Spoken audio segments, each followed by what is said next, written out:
Shalom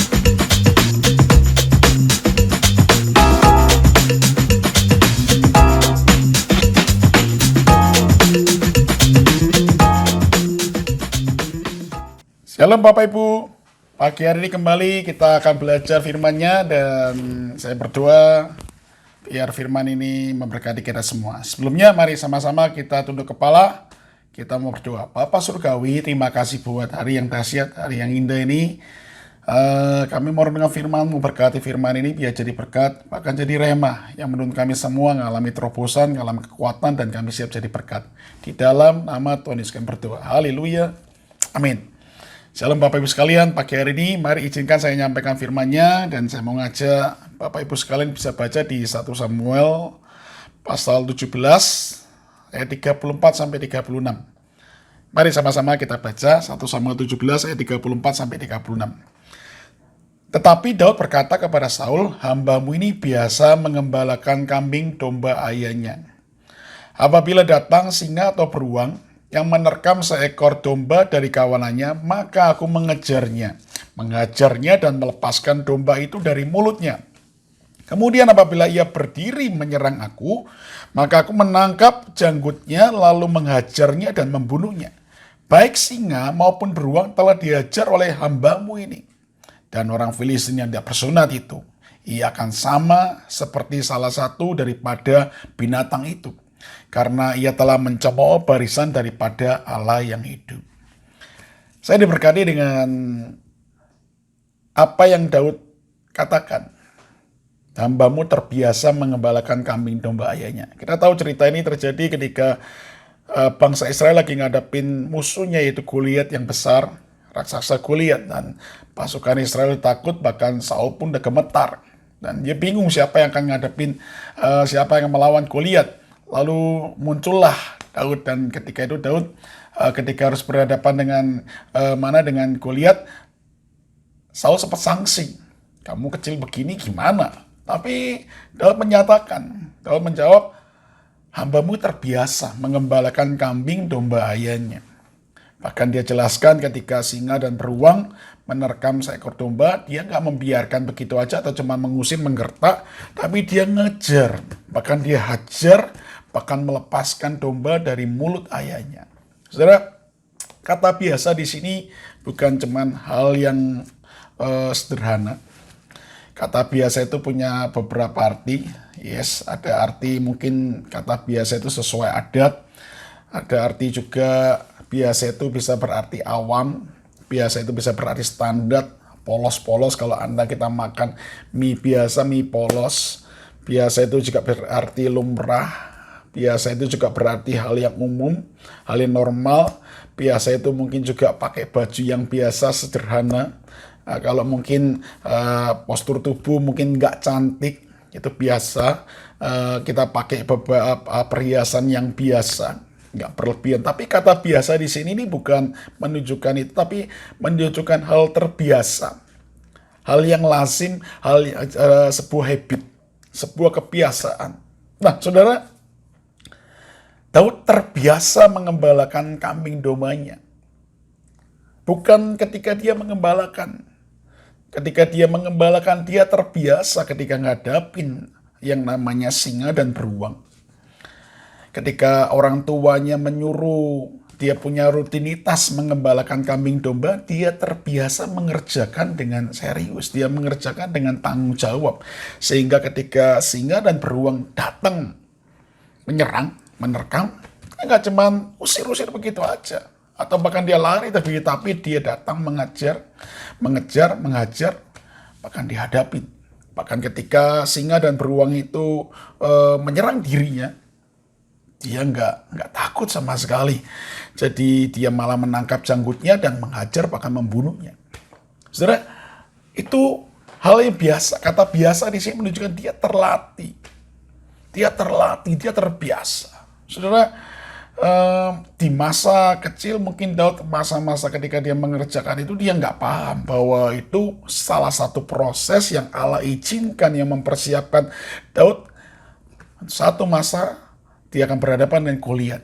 Bahkan ketika dia terbiasa, dia lazim, dia terlatih, itu akan membentuk dia. Bahkan ketika saya baca di salah satu ucapan nyanyian syukur dari Daud di Mazmur 18 ayat 34 atau 35 mengatakan, ia yang mengajar tanganku berperang, sehingga lenganku dapat melenturkan busur tembaga. Kata mengajar di bahasa yang lain, di versi Alkitab yang lain dikatakan, ia yang melatih tanganku. Saudara, Daud terlatih. Seperti saya katakan, Daud nggak punya planning ketika dia itu mengembalakan kambing dombanya. Dia nggak punya planning untuk jadi lawannya Goliat, jadi pembunuh Goliat, bahkan jadi raja. Dia nggak ada. Tapi dia kerjakan dengan serius, dia kerjakan dengan sungguh-sungguh, dia lakukan dengan ucapan syukur, dia lakukan dengan sepenuh hati. Hari ini, mari lewat perenungan firman ini kita mau belajar. Kerjakan, mungkin ada hal-hal ini hari ini kita dibuat terpaksa mengerjakan, seakan-akan kondisi memaksa kita. Ayo kerjakan dengan ucapan syukur. Saya percaya itu satu kali akan memberkati kita di masa mendatang. Saya beri contoh, saya ketika masa kecil, saya tinggal di keluarga yang punya bisnis usaha catering. Papa mama saya punya usaha restoran, dan anak-anaknya, saya 5 bersaudara, jadi 4 cowok, 1 cewek. Nah saudara, di masa-masa pertumbuhan, makan kami banyak, apalagi cowok-cowok. Nah, salah satu yang orang tua saya kerjakan, khususnya mama saya, dia ketika nafsu makan kita banyak, dia belum selesai cuci piring, belum kering, dia anak-anak udah lapar lagi. Jadi kalau beli, dia pikir ini sangat memboros. Jadi dia bikin kue.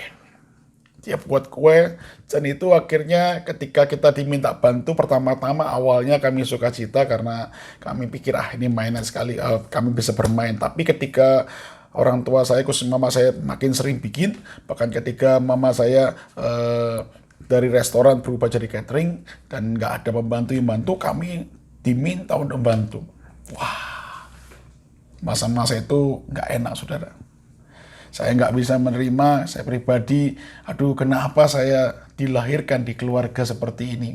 Saya kadang harus bantu mama saya ke pasar. Seakan-akan menurut saya, ini bukan pekerjaan seorang cowok. Cocoknya ini bagi cewek saja, anak cewek. Nah tapi kondisi membuat saya harus mengerjakan, karena itu nggak ada pilihan lagi. Orang tua saya cuma usaha itu. Mau nggak mau kita harus lewati, mau nggak mau saya harus lewatin. Tapi saya bersyukur saat ini, di masa-masa pandemi, khususnya ketika mulai pelayanan di Taiwan, saya bersyukur karena apa yang dulu merupakan sebuah beban, merupakan sebuah hal yang memalukan, menurut saya di masa itu saya nggak mengerti, tapi hari-hari ini memberkati. Berapa waktu ini saya bikin sebuah produk yang memberkati banyak orang. Bikin kue-kue, produk-produk makanan. Saudara, saya bukan mau promo, tapi ketika saya mengerjakan, saya bersyukur sekali. Karena dulu, bagi saya itu sebuah beban, tapi hari-hari ini saya paham. Kondisi itu membuat saya terbiasa. Dan hari-hari ini bisa memberkati, lewat produk-produk ini kita bisa memberkati banyak orang. Lewat produk ini bisa memberkati, bahkan lewat ini kita bisa melakukan pekerjaan-pekerjaan Tuhan.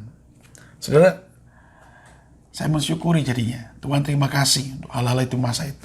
Hari ini juga lewat firman ini, ayo saya mau ngajak Bapak Ibu sekalian, mungkin kondisi membuat kita terpaksa. Tapi ketika Roma 8:28 mengatakan Allah turut bekerja dalam segala hal mendatangkan kebaikan buat kita. Saya percaya. Hari ini mungkin kita nggak bisa menerima, tapi lakukan dengan sepenuh hati. Percaya bahwa Allah turut bekerja, dan satu kali akan memberkati, satu kali akan menolong kita, dan satu kali bahkan saya percaya apa yang hari-hari ini kita lewatin, itu adalah satu bagian yang Allah persiapkan untuk membunuh Goliat-Goliat kita, untuk membunuh raksasa-raksasa kita. Satu kali itu jadi tools, jadi alat, bahkan jadi pedang kemenangan, untuk mengalami kemenangan yang ajaib di hari datang.